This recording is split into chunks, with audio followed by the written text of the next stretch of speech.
Yes. Welcome everybody to the Quantum Alignment Show. This is not necessarily a special edition in the sense that it's Friday and it's 1 p.m. and this is when we always do the Quantum Alignment Show. But in this Quantum Alignment Show, we're doing it on the winter solstice, sort of peeking over into full moon tomorrow. And so I just am wanting to make sure that you're prepared. I'm going to be talking about the power of your dreams and why dreaming is an important skill set and why you need to know how to use your dreams correctly to create what you really want, not only now and for next week as we move into the week of being with our families, where you should have a good solid dream before you go in there that everybody lives and survives and thrives and has a good time, right? And breathing in on that one, but also because there's a big year ahead of us with a lot of momentum and a lot of potential for things to show up quickly. And so you want to really know how to leverage the power of dreaming and get what you want out of life. So Kristen, I'll let you take care of the chat and anything that might be posted in the chat. And I'm going to start sharing slides. I do want to let you know that today my plan is to talk as fast as I can. I am a Texan. That means I can talk fast. I am recording this. Some of what you'll hear today, for some of you who've been my students for a while, might be a little bit of review. Not all of it is a review. There's some parts of this information that are brand new, and I want you to know that there's nothing wrong with reviewing some of this because sometimes we forget. Sometimes I forget, and this is what I do for a living, and I have to go back and remind myself. So the title of today's talk is Wake Up and Dream, which is sort of the opposite, right? We tell us to go to sleep and dream. You need to be awake to dream. We are coming to the end of the age of information, and we are beginning the age of imagination. And we're going to talk again today, as I said, about how you can harness your true creative powers. Just a quick note, this is actually really just a quick note. Tonight's winter solstice is happening with the moon in the gate 45, which is sometimes called the gate of the queen or the king, and that sets the tone for this beautiful duality that we work with on the winter solstice, that halfway space between awake and asleep. And it's that place actually where we go into the dream time creative sequence of the year, where we have an involution or an inner cycle of creating on the inner plane. We are really not even laying the seeds yet for what we're creating anew. We're in the quietude of the contemplation and listening to our connection, our communication with source, listening to the next key pieces in the evolution of our purpose. And we will consequently, with this energy, when the timing is right, take leadership on what we need to do to fulfill our purpose. We'll go into action. I promise you, if you're not in action by March of next year, you'll get into action by March of next year, no doubt about it.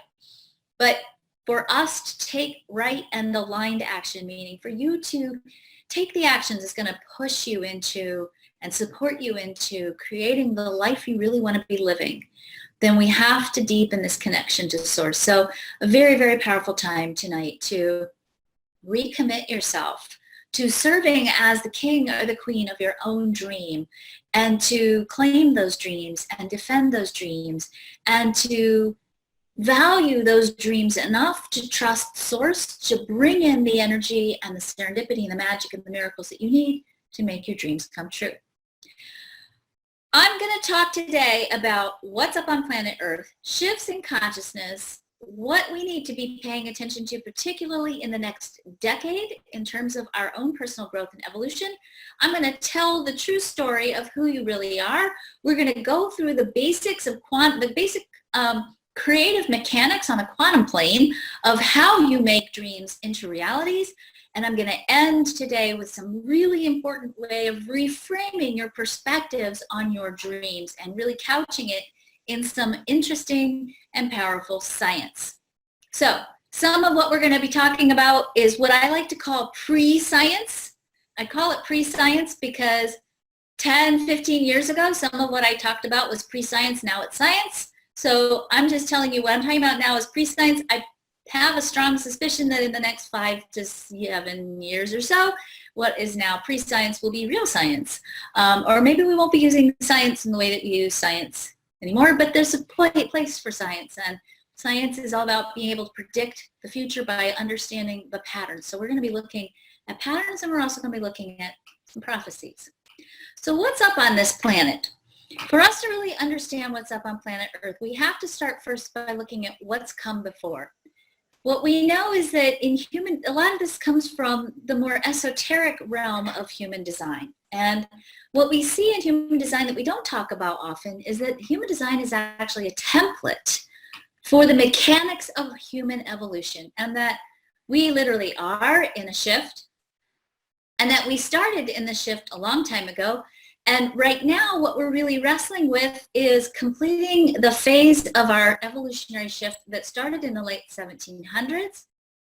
And we're going to complete this phase. We're in the process of completing this phase and moving into a new era where the mechanics of what it means to be a human being actually change. In the late 1700s, we went from a 7-centered being. So when you talk about the chakra system being part of human design, the centers correlate to the chakras. We have 9 centers, 7 chakras. That's because in the late 1700s, the heart chakra split and the solar plexus chakra split. And I put a diagram on the Facebook page if you want to look at it about the core, actually this diagram. I put this diagram there so you can see it's just a different way of looking at this. The hallmark of this shift is primarily a beginning understanding of the material world. Sometimes we call this materialistic consciousness. It is oftentimes called Newtonian consciousness. What we saw during this cycle, leading up to it and then during it, was this giant surge of our scientific understanding of the material world. We call this the scientific revolution. And in this revolution, we sought to comprehend the material world. And what we learned in terms of consciousness is that Newtonian consciousness and this understanding the world brought to us understandings that are finite and revolve around finite amounts and solutions. This understanding the world brought us fixed laws with probable, possible, and predictable results. It brought us formulas, reasoning, logic, even the scientific method, nature and natural law, and with it a drive for certainty. We wanted to get rid of suspicion. We wanted to get rid of superstition. We wanted to get rid of airy-fairy religious beliefs and replace it with a material understanding of the world. And we did a pretty good job of that. But what happened was when we started looking at the world from a material perspective is that we lost a quality of our humanness, the meaning of what it really means to be human.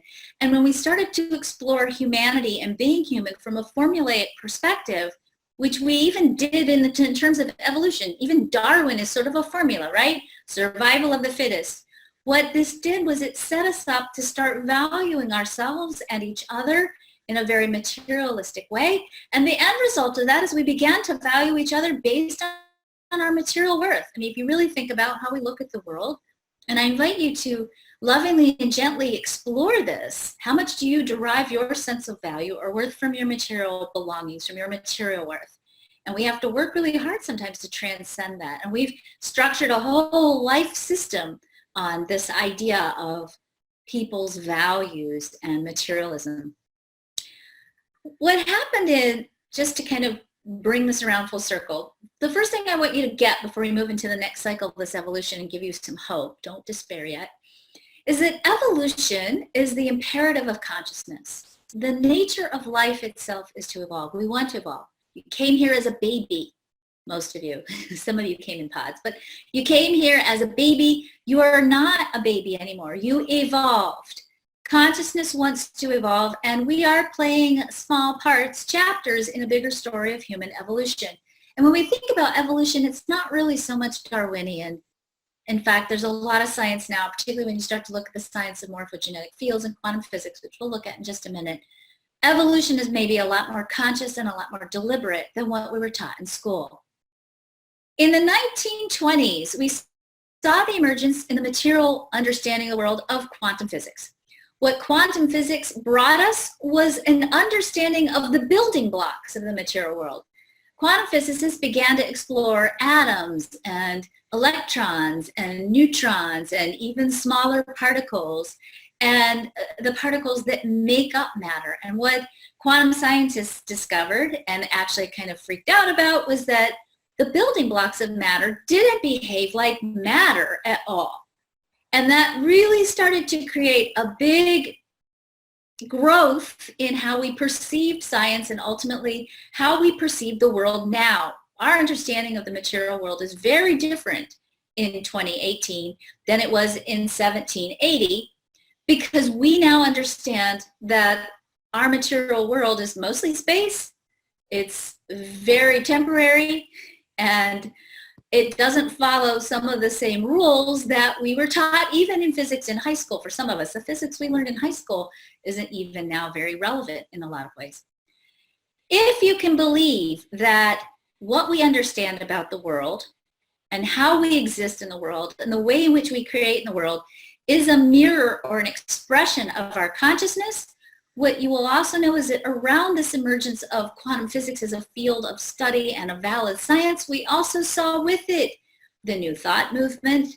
We saw leading edge thought leaders like Ernest Holmes or Edgar Cayce, Madame Blavatsky, she was a little earlier, but around that same time, Rudolf Steiner, Maria Montessori, Charles and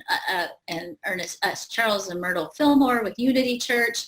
We began to explore the idea that your thoughts create your reality. We saw the book Think and Grow Rich come out around this time, right?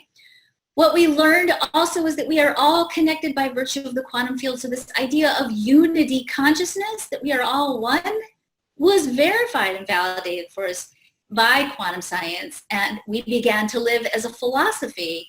Our lives, many of us started creating around the idea that we are all one. We learned that we create non-locally, meaning that we can create without physically doing the work of creating. We discovered a concept called fundamental creativity, sometimes called samadhi in Indian thought or in the Vedanta thoughts. The fundamental creativity was an ability to create beyond the limitations of your mind. We began to value life based on the quality of well-being that it offered us, not so much only the material value that it brought us. And we learned to embrace change, uncertainty, and potential. That's step one, okay? And we've been growing in that consciousness since then, and our understanding of it is evolving at a very rapid pace. Now, for us to look at the next part of this presentation, I want you to know that I'm giving you some basic understandings of how you create. This is the quantum science of deliberate creation. And I know many of you who have been in my classes for the last few years, I know that you have heard this before, and I want you to listen to it again because it's so important, and we forget sometimes. When we look at how we create, what I'm going to lay out for you are the components in the equation of creativity. Okay, and we're just going to look at all the different parts, and then I'm going to lay it out for you a little bit more succinctly and give you some insights into how you can consciously and deliberately use these components of this equation to create in the direction in which you are intending. The first component or the first part of this equation is called the quantum field. This is the unmanifest reality. You exist in a sea, in a soup of infinite possibilities, infinite potentials, but they're not all manifest right now. Okay, that's the first part. The second component in the creative equation is called the mental and the emotional bodies. Okay, these are energy fields that you draw on or you use or you filter your choices through whenever you are creating in your physical reality. These energy fields contain your thoughts, your beliefs, ways in which you've been imprinted. They contain the memories of your past experiences, your joys, your traumas, your fears. They contain all of the echoes of the emotions that you've experienced over your lifetime. They also contain your epigenetic conditioning, meaning you have a filter through which you create that is rooted in actual protein codes on your genes. These protein codes on your genes actually regulate your gene expression, and the way in which that gene expression is regulated by the epigenes is influenced by 14 plus generations of ancestral memories that you carry inside of your cells. So many of you may be confused about why are you blocked or stuck around a specific issue or a specific thought. Why do you have this block / fear / whatever?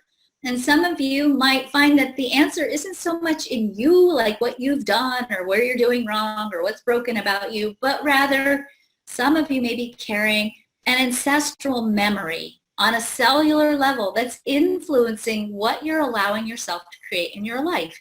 The good news is, before you start to panic, okay, you can change your DNA. And the whole idea of your genes are destiny, like many of us were also taught in high school, along with, with physics, hard physics, your genes are very malleable and you can change your genes. You can begin to change your gene expression by simply changing the stories you tell about who you are, which is why when you hear me say over and over again, you got to tell the right story, the true story of who you really are. I want you to tell that story not only because it's going to set the template for what else you create, it's also going to change your genes and the gene code that you're expressing. Okay, you can also use advanced techniques like energy psychology techniques such as EFT. And in the quantum alignment system, we integrate EFT with some subtle body therapies and some concrete coaching as well as with human design, because I know from research that I've been doing that when we do it this way, we literally in a lab setting can demonstrably change gene expression. We up-level gene expression. We decrease cortisol, we increase dopamine, and we change the quality of creativity that you have access to. The next component in the quantum creative equation is what's called the subtle body. This is your energy field. If you've gone to an acupuncturist or a quantum touch practitioner or anybody who works, an energy healer of any kind, this is the level at which they're working. This is sometimes called, by, if you've ever read anything by Rupert Sheldrake, the morphogenetic field, all right? You have an energy template that is carrying the information about what you're about to manifest in your life and what you are unmanifesting out of your life. It's sort of carrying the echoes of what's leaving your field and carrying the echoes of what's entering your field. So if you go to a really good intuitive who says, oh, I see your soulmate's coming, part of what they're seeing is the artifact sometimes that this is in your energy template, or they might look at you and they might say, oh, you've been unwell lately, right? If you go to a really good acupuncturist, I don't know how they do this, they measure, they feel your pulse and they're like, oh yeah, you had bunions or whatever, right? They do I don't know, I have an acupuncturist that blows my mind. I don't know how he knows what he knows about me. Somebody that's really skilled at reading this knows what's going on before or after it manifests because it's in your energy template. The last component is your manifested reality, your life right now. Your life right now is a combination of all these parts of this equation. It's a potential that you've chosen out of the quantum field, that you've filtered through your mental and emotional body, that you are putting or you have stored in the energy template of your being, that you have now manifested into your physical reality. If we're going to look at how we can control what we create, or at least increase the probability that we can create what we really want, we have to understand what the regulator is between this infinite field of possibilities and your manifest reality. If you can imagine that you have a filter, and you want to have this filter, by the way, sometimes people are like, oh, well, don't you think that's so limiting? The number one thing people tell me in my coaching practice is, well, I don't know what I want, right? Most of us are struggling in some way for clarity. Imagine if you didn't have a filter and you just had to pluck something out of a field of infinite possibilities without any limiting parameters. It would be kind of overwhelming. So the filter is awesome. Don't fight the filter. You want the filter, okay? This filter is your story. The story, the narrative you tell about who you are. It's your conditioning, your past experiences, your gene code, your ancestral history, what you've been imprinted by, all the things you think you are, all the experiences you've had. This narrative that is you is your filter. And when you are choosing something out of the quantum field, when you're bringing a possibility into reality in your life, you are filtering your creative energy through this story. Okay? It's just a different way of looking at it, right? What you choose goes through this filter to the quantum field, brings it back into your physical reality. Here's the deal. When quantum scientists look at quantum particles, the building blocks of matter, what they know is that you can either measure the movement of a quantum particle or the location of a quantum particle, but never both at the same time. So you either know where it is or how it's moving, but you don't know how to measure movement and location at the same time. This becomes a very important concept to understand when we're talking about deliberate creation. Movement is potential. The quantum field is nothing but infinite movement of possibility. It's quantum particles just constantly moving. Location, when we locate a quantum particle, it becomes manifested. Your dreams equal potential, okay? Your dreams are not manifest, they're potential. So they are your dream right now. Your dreams, whatever they may be, your dreams for 2019, your dreams for your future self, your dream right now exists. It's already existing. But it's existing right now as a series of movements in the quantum field. The quantum particles that will have the potential to manifest in your physical reality as the fulfillment of your dream, those particles are already there moving around. Waiting to get organized, to collapse, is what quantum physicists say, collapse into your physical reality. The meanings you hold about your dreams determine what you create and what you manifest. Okay, so the meanings you hold about your dreams determine what you manifest into the material reality. Meaning, the meanings that you hold are determined by your conditioning, right, your mental and emotional body. And if you want to tap into your innate creative capacity and your power to be deliberate in your life, you have to tell a story that holds meanings that support you creating what you really want in 2019. Think about that. And sometimes that can be super subtle, so pay attention, because if you want clues about some of the meanings that you hold, look at your physical reality, because it's showing you, it's reflecting back to you what some of those meanings might be. In other words, our perception of the world determines what we create, or it determines the potentials we activate in the quantum field. Now we're going to part 3 of this conversation. We got to look at what's up for us as human beings, because that's going to be influencing how we create and what's driving us to create what we create. In 2027, the human design chart changes again, just like it did in the late 1700s. And anytime we see a change, what we also see hand in hand with that change is a revolution. We saw the scientific revolution with the last change. I believe, and again, this is pre-science or prehistory maybe, if you understand that in the third dimension we have linear time. Outside of the third dimension, it's already happened, okay? We are on the cusp of a creative revolution, I believe, a creative revolution to the likes of which we've never seen before. And part of what is happening is the way in which we create is changing. And it's not about art and how well you can draw. It's about how well can you manifest? How well can you work with your conscious ability to harness the energy of the quantum field and bring into your reality what you're dreaming of? This is not your typical evolution. It's not Darwinian. So don't think chain of being like you were taught in high school. It's already in us and it's already acting through us. Think about the conversations we're having. Those of you who are old enough to remember the movie The Secret, or listen, I don't know how you are. I used to get Abraham Hicks CDs. I mean, not CDs, cassettes. I used to get Abraham Hicks cassettes in my mailbox, right? If you've been listening to to what's been going on on the planet, with a really powerful open ear and heart, you know that we're already beginning the process of living out this shift. This shift is in us and acting through us, and it's not necessarily in response to our outer reality. We are serving this shift, and it may end up being ultimately what separates us from the animal world. I'm saying that, I'm not saying we won't have a relationship with the animal world. I have dogs. I will always have a relationship with my dogs. I'm saying that we will change the nature of who we are to a degree to where we will have to work and honor the animal kingdom very differently than when we do now, the way we do now.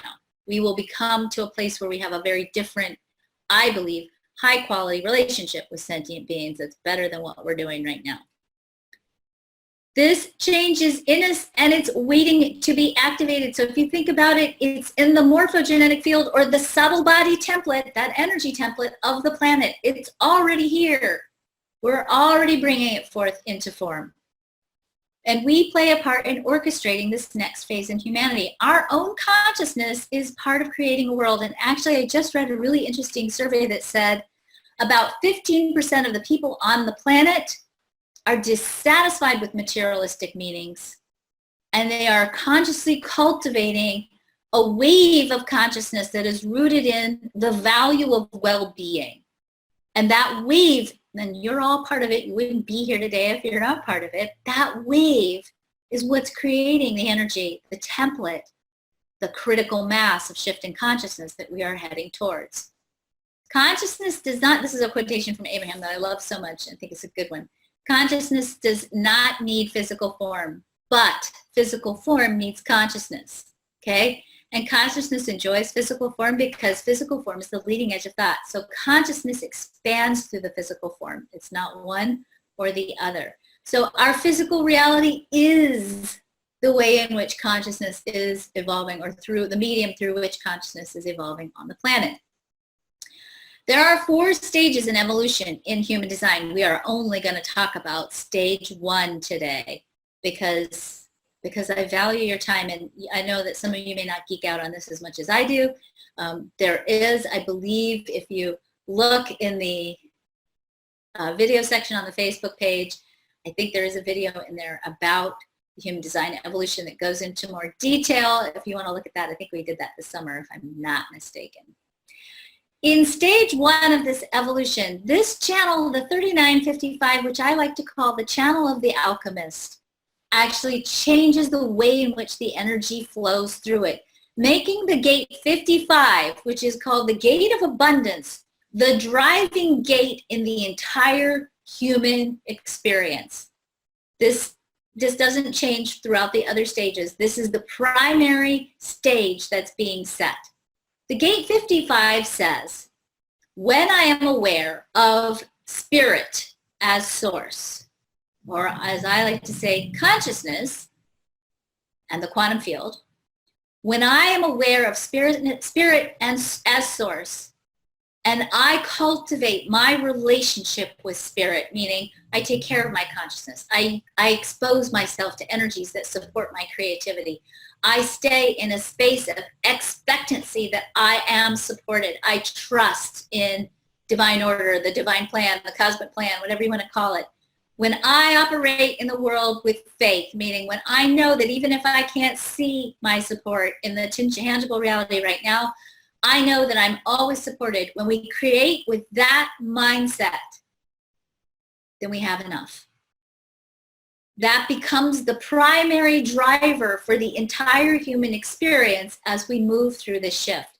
We are being trained by our human journey and by the planets to learn how to create with faith, to learn how to trust in the unseen, to trust that we are fully supported to fulfill whatever we came here to fulfill, and that we are individually enough, that we have enough, and not only that, we have enough to share. That's what we're moving towards. And if that rings true in your heart, as I suspect it does for most of you, if not all of you, then you know on a core level, you're already doing this in some way, shape, or form. And I honor you for that, because by virtue of you holding this energy, you are changing the world. Even if you think you're not doing a good job of it, you are.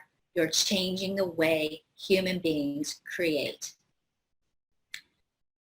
Okay, so what does this all mean? Basically what it means is we begin to change the nature of how we come together and we mate, we create families, we create children. It begins to change the nature of how we create and share resources with our family, including our families of choice.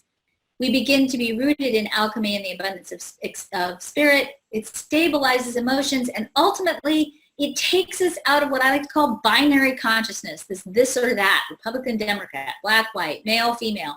And we're already seeing this.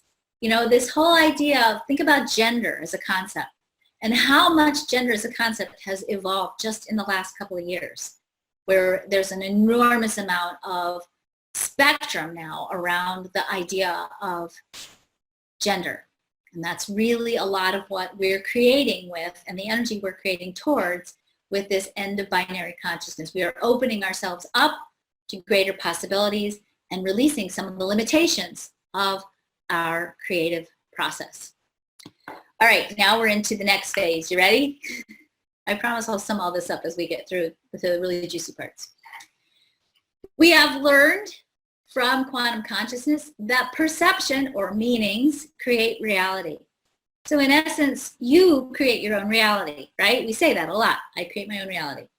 But you can't create your own reality and have control over what you create if you don't know who you are. So the next exploration we're going to have right now is, who are you? And this is going to come from human design, the human design story of who you are. At your conception, which actually happens 8 hours prior to your actual physical conception, your father's energy calls forth what's called your design crystal out of the earth. So your father begins the process before your parents even get together to do the hoochie coochie. Okay, your father's energy begins to call the essence of you out of the earth. Okay, your human design consists of 2 important crystals. Now, I don't believe these are literal physical crystals that we can find. These are crystalline bodies of information. Your father's energy calls forth a design crystal out of the earth. This is your life story. This is the story of who you are living in this incarnation, okay? Your design crystal contains your life story, and it includes within it the code for your physical body, your morphogenetic code for your body. I believe, and embryologists might even join me in this belief, because if you've ever studied embryology, embryology is about 50% mystery.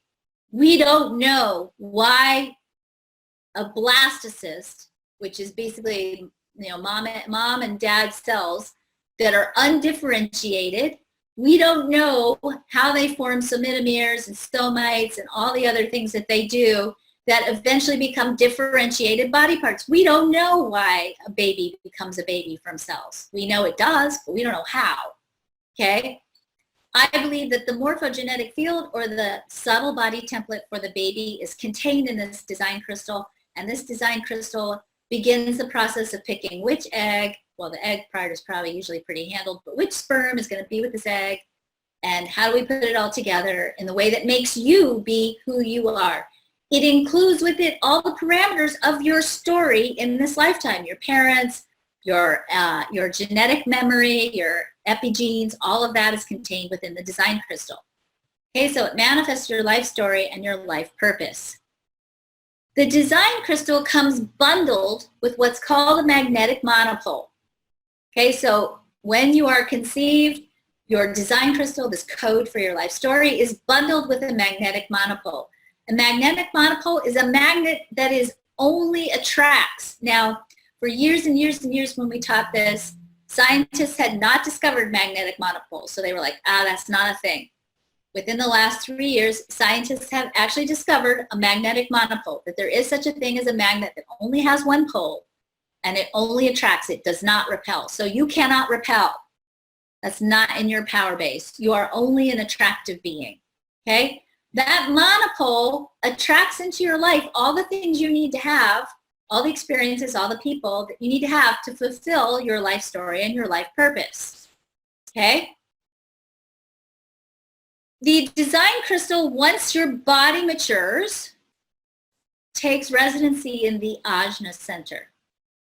The magnetic monopole, once your body matures, takes up residency in the G center, and specifically it takes up residency in the gate 2, which is a yin-yin hexagram, for those of you who are familiar with the I Ching and human design, meaning it's the only completely receptive hexagram in the chart. The magnetic monopole only attracts. It's a unifying energy and it's rooted in the heart. It aligns us with our earth identity. It actually holds us into our earth story. It's the magnet that holds you into your earth story. And I believe, and Ra, when Ra taught this, would say that scientists will eventually discover that a magnetic monopole is responsible for gravity, and we're actually close to that discovery. If you look at the Earth and you measure its electromagnetic resonance field, you would see that the Earth looks like this. The electromagnetic resonance field of the Earth looks like this. The electromagnetic resonance field of the heart looks like this. You're living out a little mini Earth within you, okay? You are part of the Earth. Your design crystal comes from the Earth. Your monopole comes from the Earth. There is a part of your story that belongs to this planet. And I do believe that the reason why there are so many of us here right now is that we are cleaning up these design crystals. We're clearing them.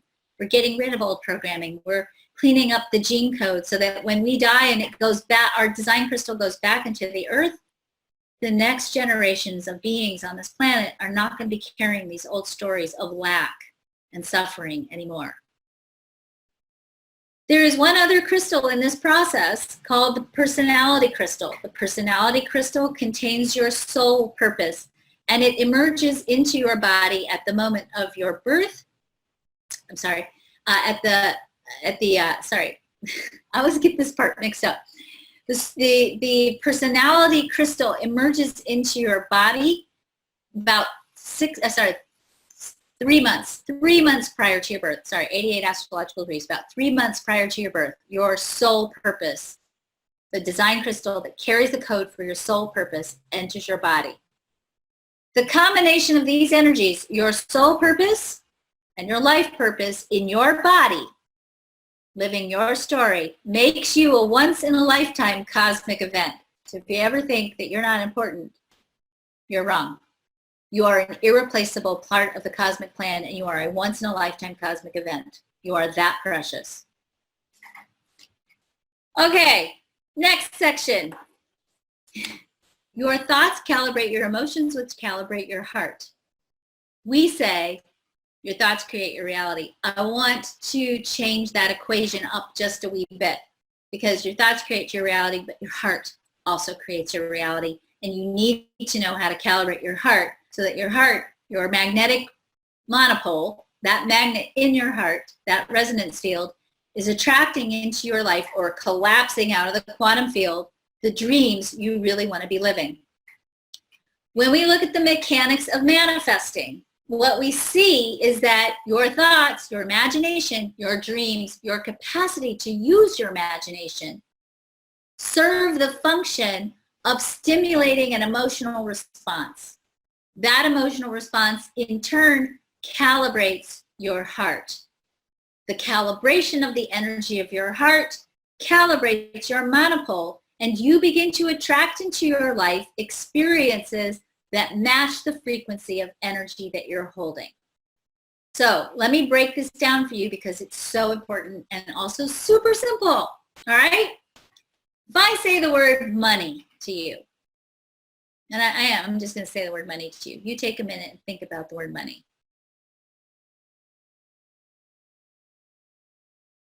When I say the word money to you, you're all going to have different thoughts around money. Some of you are going to be like, yeah, bring it on. I want more of it. Some of you are going to be like, oh, I love money, but God, you know, every time I get it, it's just messy and I don't know what to do with it and it makes me panic. Some of you are going to be like, I work so hard, but I never make enough of it. Some of you are going to be like, yeah, next week is Christmas. I'm so grateful I have enough to share with everyone. You all have a different story about money. When I say the word money, it actually triggers a photon storm, a storm of light in your brain. That photon storm in turn triggers your brain to create neurotransmitters. Those are measurable material things. I could take you into the lab and we could measure the neurotransmitters you created in response to the word money. Those neurotransmitters in turn stimulate an emotional response.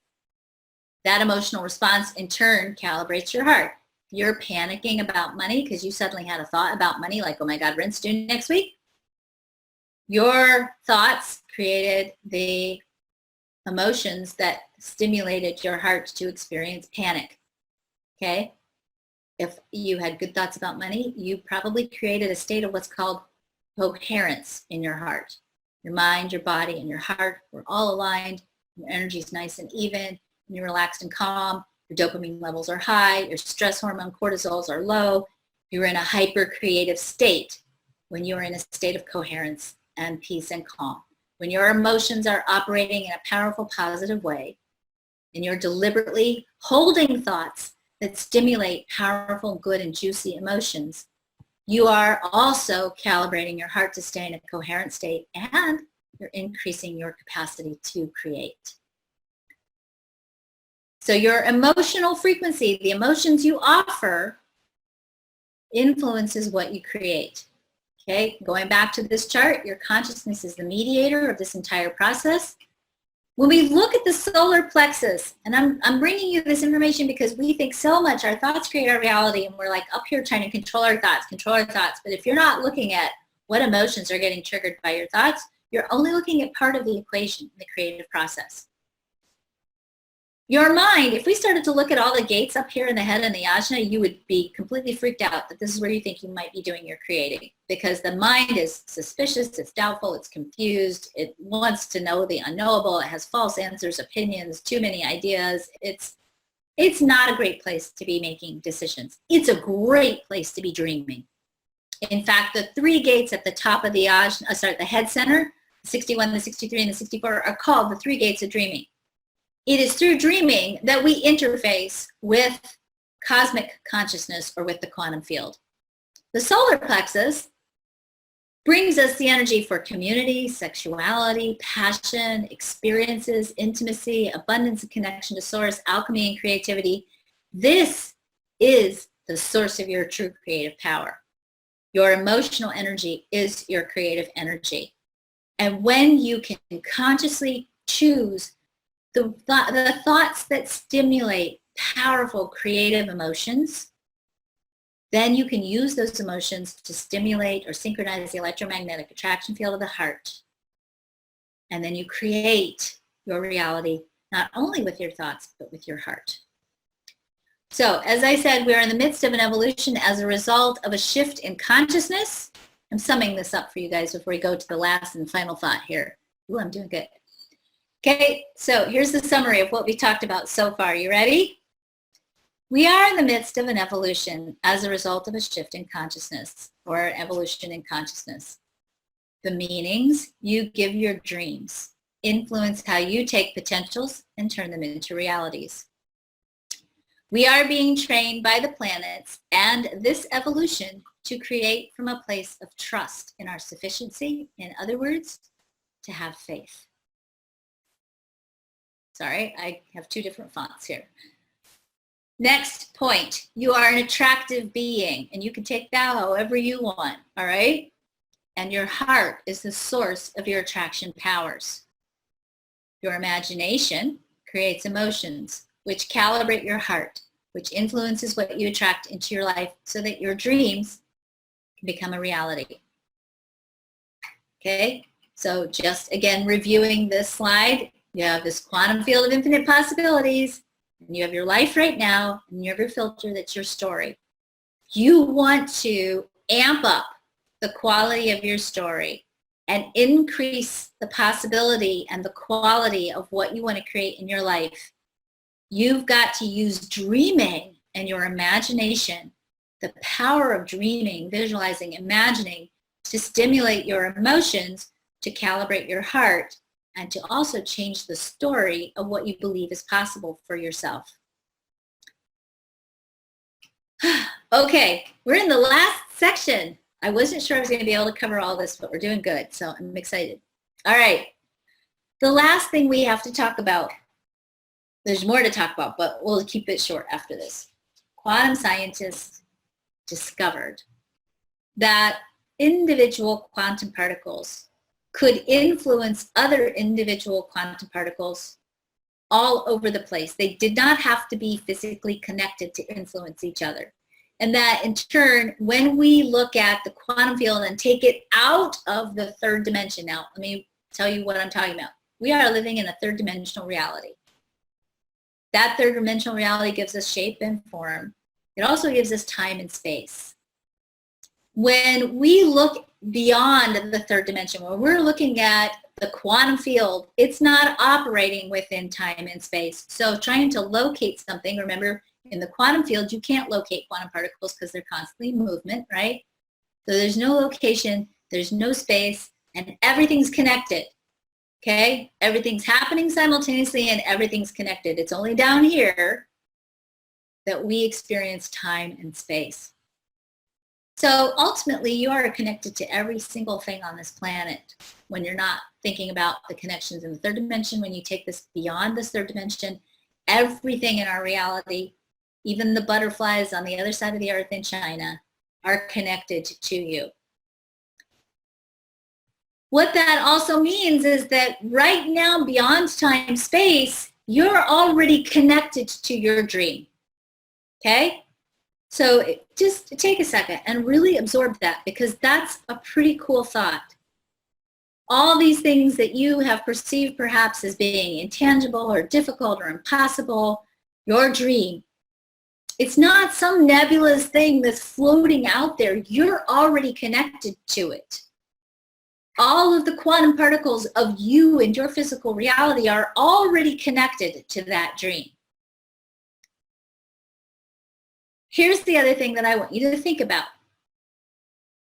When you have an idea, it creates a phenomenon in your brain. You can't have an idea without a brain. You can't have a brain without the possibility of your brain being made manifest out of the quantum field, okay? So you have to have already manifested the brain out of the quantum field to have the idea that you manifested out of the quantum field. Because you have a brain that's already a manifestation of an intention, and an idea that's already a manifestation of an intention, because the idea is already in your physical brain, it's already manifested. Meaning that when you have an idea, the idea itself is no longer impossible because it's already started the process of manifestation by virtue of showing up in your brain.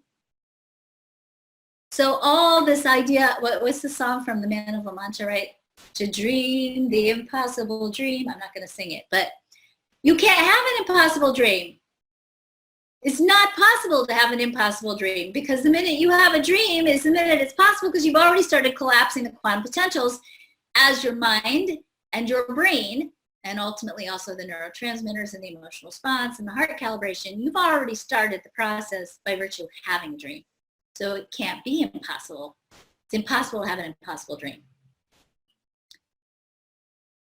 The meanings you give your dreams make them impossible or not. Meaning, if you believe that your dream is impossible, that's going to set the stage for the relationship that you have with your dream. And you'll manifest it as an impossible dream. If you want to make your dreams a reality, you have to, first of all, change the meanings you have around your dream. And secondly, this is really what I want you to work on tonight with this solstice / full moon energy. You have to change your relationship with your dream, okay? You have to change your relationship with your dream. You have to change how you feel about it. You have to change how you engage with it. You have to change the way in which you take care of it. All those things that we think of as a relationship, that's what you've got to change with your dream. If you're angry with your dream, despondent about your dream, despairing about your dream, you're angry with it because you think it's not possible. Think about your relationships. If you have a relationship with your partner and you're angry at your partner and you're resentful of your partner and you're afraid of your partner, or you're not putting the time into taking care of your partner, that partner is not going to show up in the way in which you want your partner to show up, because you're not having a relationship with that partner that's going to set the stage for you to have that kind of relationship with your partner. The same is true for your dream. Okay? You start changing the relationship that you have with your dream, it's going to start causing that dream to tap into different qualities of connections in the manifestation process. If you're here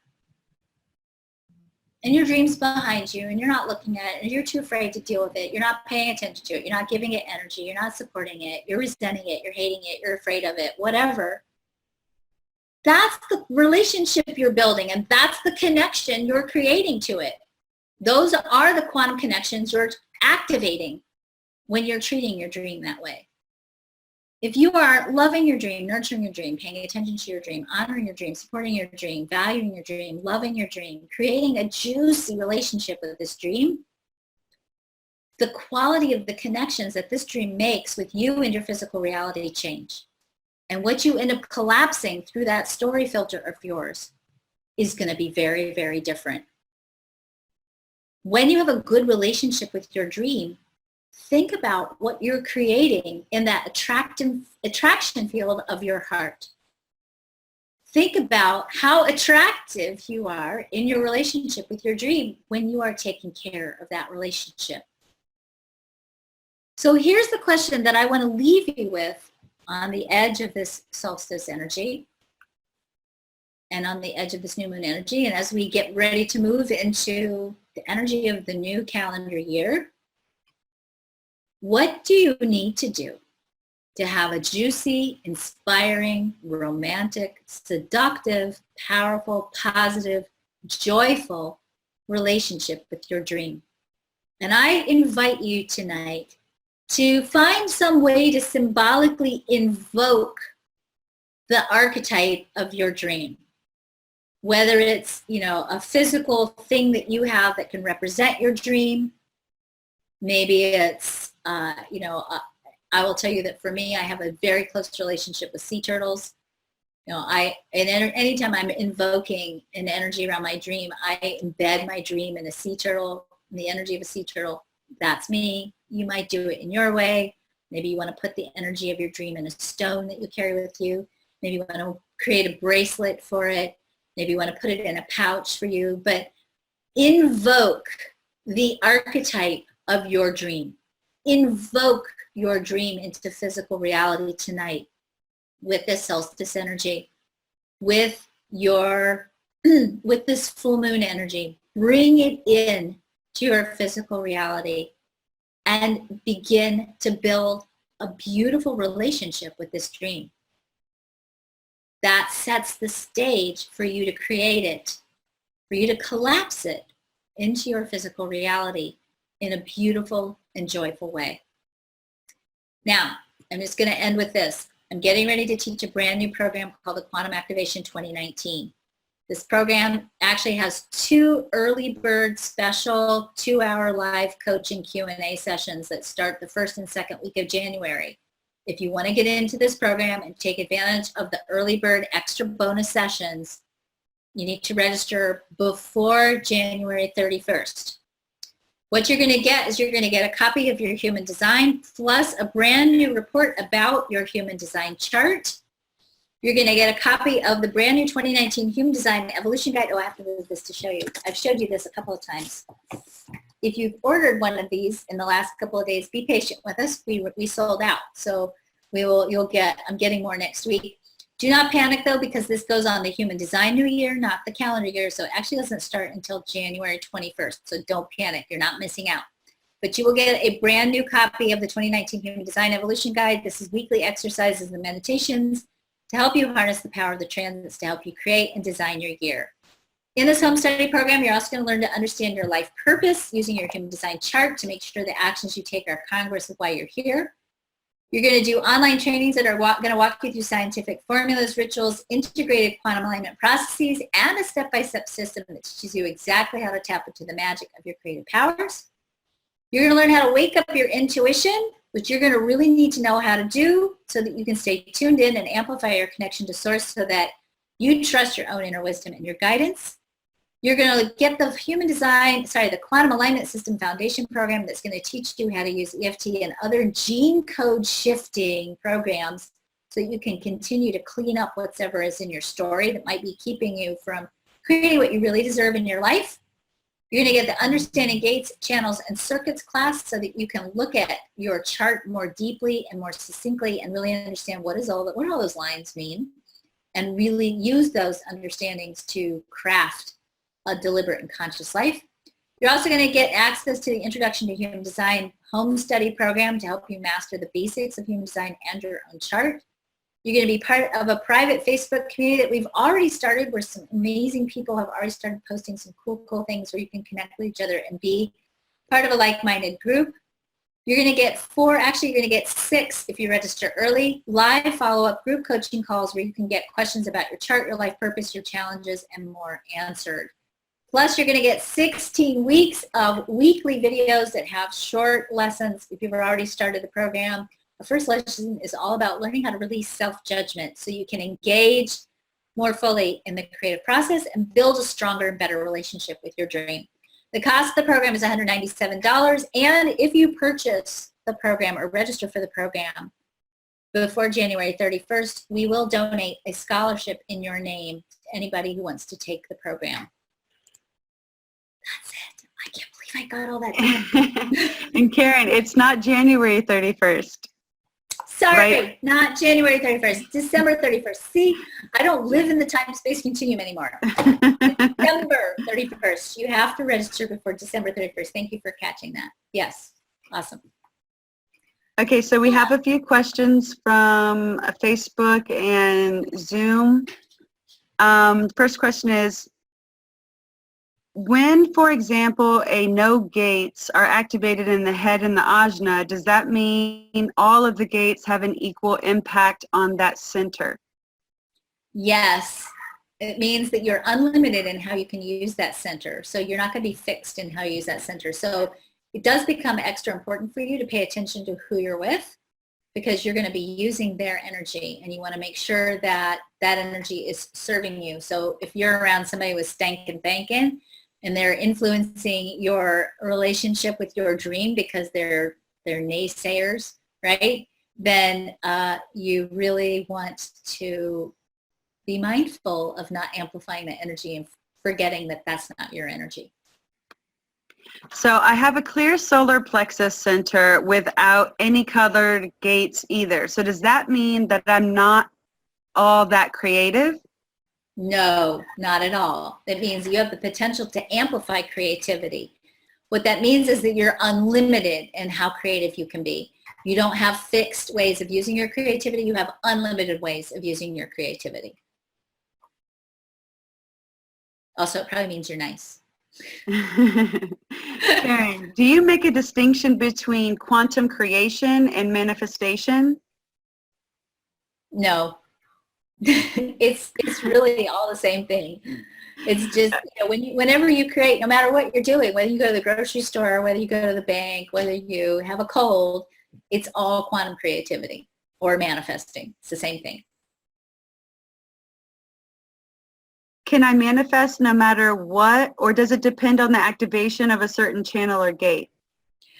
What's going to happen with most of us, is that we will manifest more easily and more quickly when we are manifesting things that are in alignment with our authentic self. And this is why understanding your human design is, we'll actually work on this in the quantum activation program. When you're creating what you really want, meaning when you're creating what's in alignment with your authentic self, you will create in a way that's much easier. When we get stuck or blocked with creating or manifesting, sometimes what's going on is we're trying to create something we think we should have, or sometimes we're trying to create what I'll call the stopgap measure. Like you might think, oh, I want to go write my book, but I can't because I don't have enough money, so I'm going to manifest a lot of money and then I'll go write my book. And the universe is sort of set up for us to really actually follow through on the things we really want, like writing the book, and learning to trust that the right parameters, the right circumstances, the right support is available, and we don't have to figure that part out. Can you read that question again? Because I want to make sure I answered all of it. Yeah. Let me just go back to Facebook.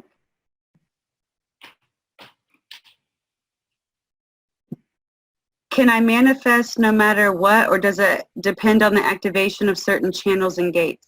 Yes. Okay. Yeah. You're always manifesting. The fact that you have a body it indicates you're always manifesting. Now, one other thing I want to just add on here. There are two different things that we manifest. We have some things, and especially for those of you who are 6th line profiles and 5th line profiles, some of you have more of a fixed fate than others. That does not mean you're doomed. It just means that there are more preset experiences and circumstances that you tend to pull into your reality. Remember that Monopole is partnered with the design crystal, which means that Monopole has the job of also pulling into your life experiences that match your life story. So sometimes when you have, and some of you may know these experiences where you've had those experiences where it's just total kismet, right? Or it's completely, it's just so weirdly destined. Like I'll say the way that I met my husband, it was so unbelievable the way I met my husband that I can't help but think that it was fate, right? That I had nothing to do with creating my husband. I'm sure I did, but that energy, that destiny was already set in place. And some of you will have some of that as part of your experience in life. Some of you have a little more wiggle room on that. So you have those kinds of manifestations that are more soul quality, life purpose quality manifestations. And some of you are going to have, in addition, you'll also have, because of the quality of energy your monopole is being calibrated with, other things that match that frequency of energy. Once you learn to manage your emotional energy by taking care of yourself, valuing yourself, nurturing yourself, eating well, sleeping well, engaging in good, strong, positive, powerful thinking, giving yourself permission to use your imagination and your dreaming by going for walks, being with people who support you, being in a flow of creativity with others. The more you do that, the more you calibrate that monopole and you begin to create things in your life that match that frequency of energy. So you got some stuff that's predestined and then a lot of wiggle room for all of us to change the quality of what we attract into our experience. And yes, that is the life story from the design crystal, Leslie. Leslie says, is that the life story from the design crystal with the monopole? Absolutely. So with an open will center, how can I keep a constant practice to achieve your dream? It's not about the will center, okay? It's about tending to the environment and the practices that you hold for yourself. You don't have to do this every single day at 5 o'clock, okay? And that's not actually the will center, that's the gate 5.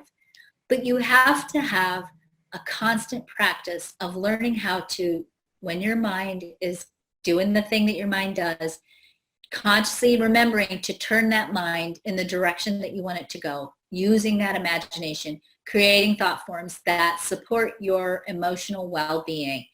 And that does take practice, but it's not practice as in, I have to have a practice of it. It means you got to constantly look at your outer reality. And if it's not reflecting back to you what you want, you've got to start putting in that outer reality pieces of that practice on a regular basis, small bits and practices. So not major bits and practices. It doesn't have to be a huge life transformation. Sometimes it works better, in fact, if we just do little bits at a time. And yes, there is a certain amount of action required, but it's not the kind of action that you might think. It might be the action that says, wow. And I'll tell you, in my personal life right now, I'm going through this right now. I'm having a lot of challenges with my youngest son, who is struggling with some really significant life-threatening depression issues, and my family, and I woke up this morning, I woke with a very heavy heart. I'm afraid. I'm a mother. I'm afraid for my son, right? And it would be very easy for me to really let that heavy heart rule the day, but that's not the creative energy that I want to engage in. So all day long, I'm having to practice when that heaviness hits my heart. I have to practice on saying to myself, I'm doing the best that I can. I'm going to be on a plane tonight to be there. I believe in my son and his ability to be resilient. I believe in my family and their ability to show up lovingly. I am grateful for, having the opportunity and the resources to be able to go be with my son and help my son. There's a lot of I have to practice changing my thoughts so that I stay out of complete panic and freak out. So that would be the action required. I mean, obviously I'm getting on a plane to go do something, but sometimes, some days it's not that. Some days it's something as simple as saying, the frustration is not going away. I'm a manifesting generator. I'm super uber frustrated. I have the fortune of living very close to a salt cave. So I'll go sit at the salt cave for 45 minutes and meditate. That's my action. Sometimes I don't even do that. Sometimes I just think, screw it, I'm gonna go walk the dogs. Because when I go outside and I watch my goofy, crazy dogs, I'm happier. Not always happy, but I'm happier. And eventually, once I start being a little bit happy and a little bit more happy, and a little more happy, then it changes everything, piece by piece by piece. I think what I'm really trying to tell you guys is do it piece by piece. Don't sit there and make the commitment and say that, oh, I gotta like manifest this dream and I'm gonna focus every bit of my energy on it all the time. If you're really struggling with the story that you're living in, don't try to change the whole story right now. Just change one tiny part of it. And that might be just change the part you have control over, which might mean, stop, interrupt a pattern and go take a bath, okay? Or go for a walk. But catch yourself doing the thing, stuck in the story, and change the story, interrupt the story. So to state clear, this is another question on Facebook. So to state clearly what I'd like in detail and be excited about it, then the steps 2 will have to come. The steps will show up. That's the cool part about understanding human design. The steps show up. You don't have to figure it out. You do have to take good care of your dream, have a good relationship with that dream. And that's really it. And honestly, I will tell you, you don't even have to word it clearly, but give yourself permission to go on an imaginative journey with it. And then don't lock yourself into what your brain sees. That's the other piece. The purpose of that imagining is not to go, okay, I want, a 1918, what year are we at, 2018? I want a 2018 Tesla that's red with white leather interior, and not settle for anything less. Don't even get yourself locked into the vision, because the universe or the quantum field is going to bring you what matches your vibration. And 9 times out of 10, it's way better than what you imagine with your mind, right? But use that mind to stimulate an emotional response, because it's the emotional response in response to the imagination that triggers, that calibrates that magnetic resonance field. Awesome. And then one more question before we go today. Can one change the gates or family influences during lucid dreaming? Yeah, you can totally. Absolutely. There are a lot of different ways to change the story, including shamanic rituals. We have research now that even shows shamanic ritual can change ancestral memory. Lucid dreaming can change the ancestral memory. But we do know in the lab, when we go and we look at it scientifically, there are very specific techniques that we know scientifically have worked, and that includes EFT, the emotional freedom techniques. It's a powerful technique for upregulating gene regulation. And the part of what I'm working on in my research right now is looking at the nature of changing stories, how you can begin with language to change the story you tell, and then ultimately change the gene code. Awesome. Thank you. Thank you. Everyone says great presentation. Much love to you and your son. And great show today. Thank you. All right, awesome. You all have happy holidays, however you may celebrate. Have a really good new year. I will not see you all until after the new year, and hopefully I will see you all in the in the 2019 quantum activation. We've had a ton of people already register. It's going to be awesome. And again, the lessons are already in there. So if you register now, you can get started on the lessons. There's a lot of stuff for you to get going on. You have until December 27th. We have this really lovely opening until December 27th to start exploring your habits and interrupting those patterns that aren't serving you. So have a great, great holiday. Kristen, I will see you Sunday. Yeah. Take good care of yourselves, and Happy New Year. Happy holidays. Thank you all. I love you all. Bye. Bye.